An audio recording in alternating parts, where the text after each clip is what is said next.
Hello and welcome to Star Citizen Sunday. This is a weekly show which covers all the news of Star Citizen from the week just past. I am your host Mac, so let's get on with it. So this week I announced the winner of our monthly package giveaway.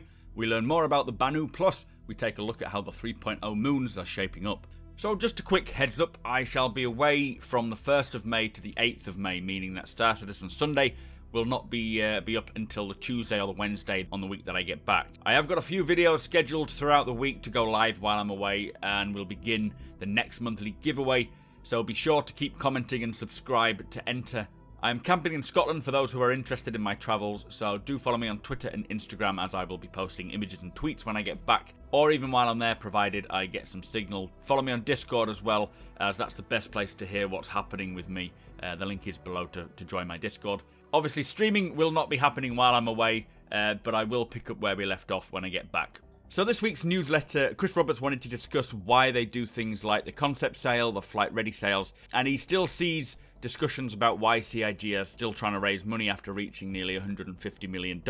He says that the community sets the ambition through our level of support, and any money raised beyond the initial crowd-funded goal before the commercial launch will go directly into making the game bigger and better. Now we know that this is a unique approach in game development compared to the usual motivation, which is of generating profits. The CIG profit is making the game better.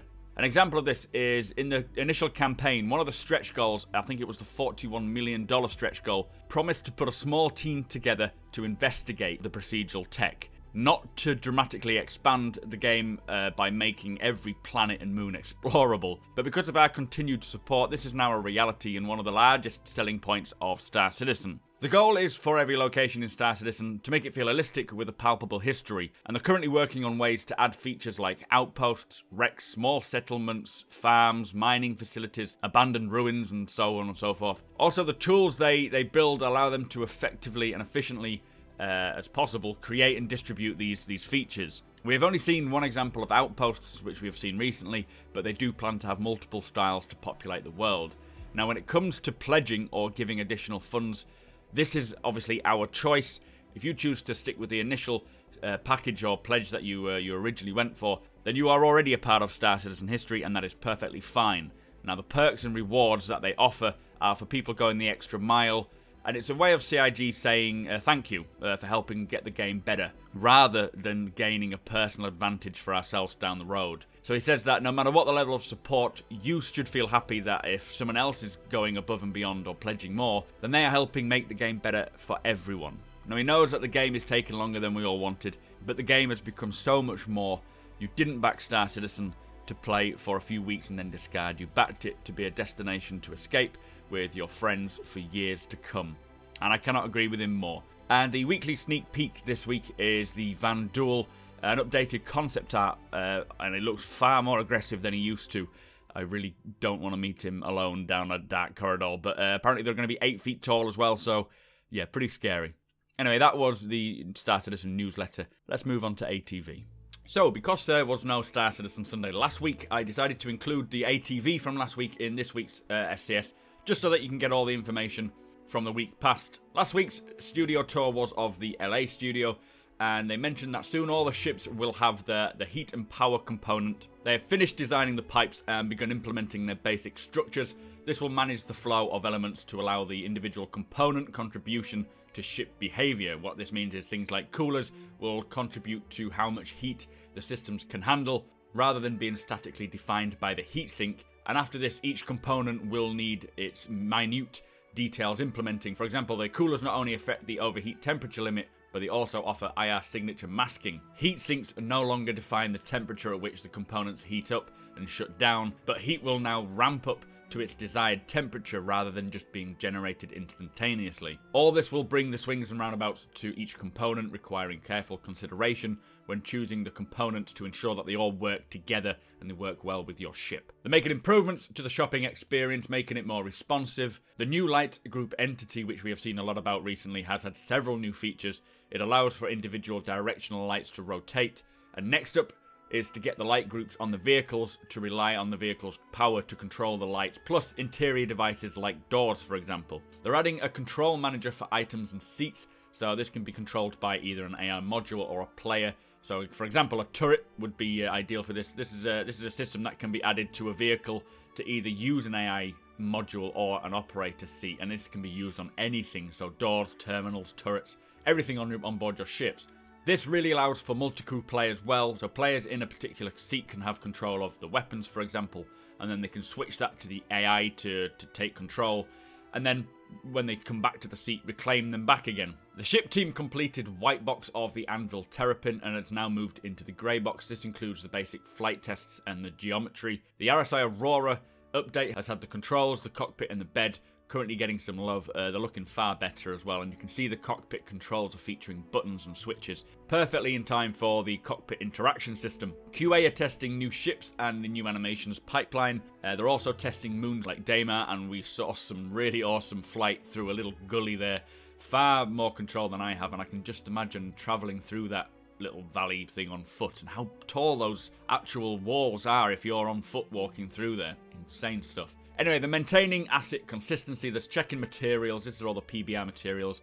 Keeping it unified across studios and departments to make sure they all match up everywhere. Now, with Item 2.0 implementation, characters will become fundamentally different than what they currently are. They've created a loadout editor tool to bring improvements across the board. I cannot wait to get into changing our characters. The tech art team have been working to ensure player weapons fit to each armor smoothly when the player switches armor.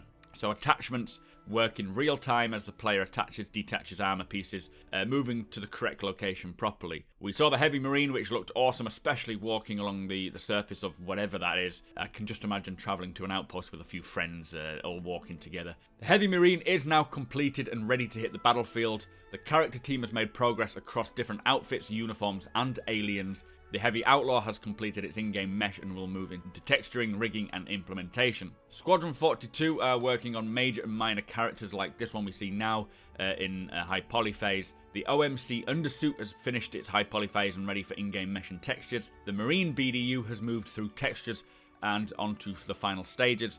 And the Medical Rep, as we can see here, has finished the high poly phase. It's soon going to be in-game. Also, to finish up with the Jean and Banu concept are getting wrapped up. 3.0 quest givers, Rudo and Miles Eckhart are also getting ready to meet us in the verse when 3.0 goes live. So after that, they had a Banu lore section. Now, I have actually got a separate video coming up for this, so be sure to subscribe so you don't miss out on that.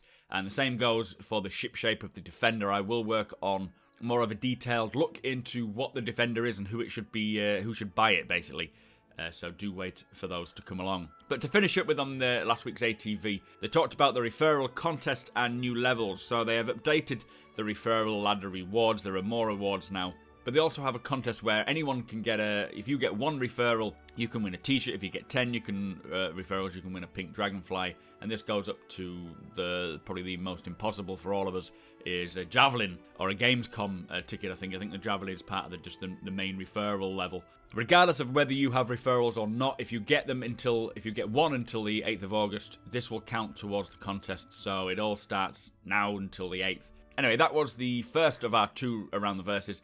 Let me know your thoughts, guys. So this week's Around the Verse came from the Frankfurt studio in Germany. Starting with the visual effects, they say they're moving forward for Planet Effects. They're beginning to take their own personalities on. We got to see the selling geysers as well. Looks very, very cool. Cinematics are working on Squadron 42 scenes, in particular on board the Schuben Archean facility, they say. So I'm not sure if that's the same Schuben base that we saw being made a while off. I'll try and get that little snippet of that. The environments team are fleshing out the procedural terrain elements for Delamar. It's mainly covered with spiky mountains. It does look quite nasty. The Levski landing zone itself has changed somewhat as well from when we saw it in Gamescom. They've got the addition of garages on the lower levels for approaching the ground with ground vehicles.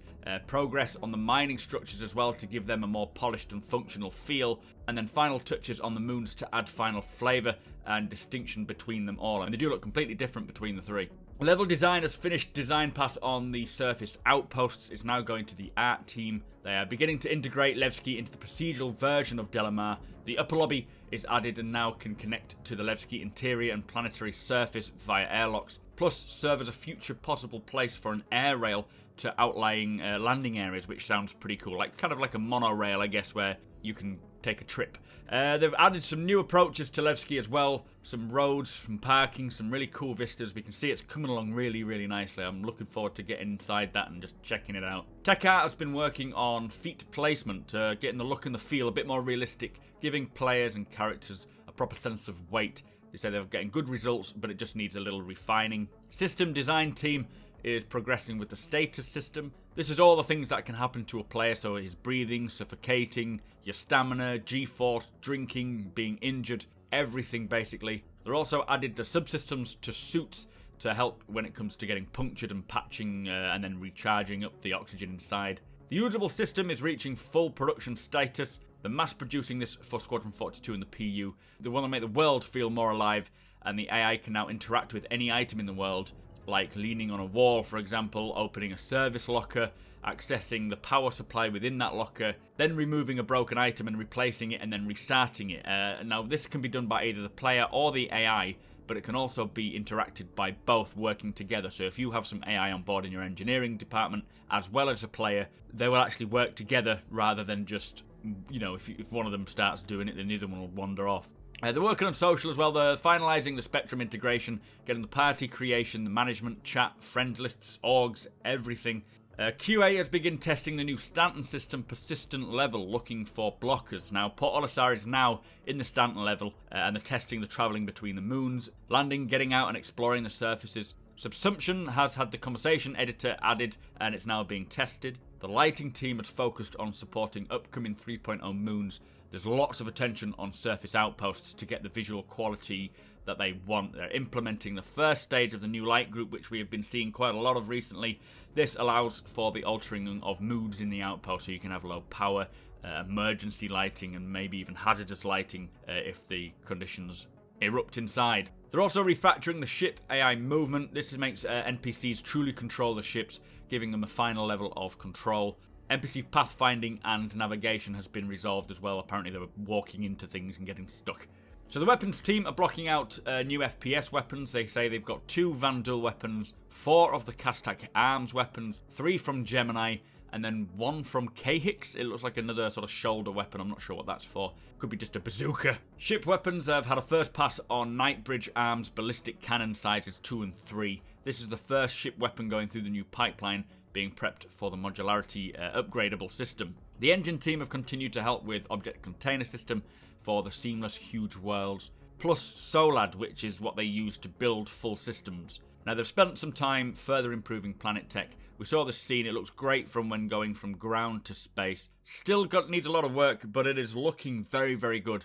After this, they did a whole section on the QA team. These is quality assurance, so they're looking into how quality assurance works across all the studios, breaking the game, finding the bugs, and then reporting them back to developers. I will put a timestamp below if you want to see the full section of this, but it's stuff we already know about. Anyway, just to finish off with, they say that all subscribers to RSI can now fly the Buccaneer for the month, so if you are a subscriber, get into AC and give it a go.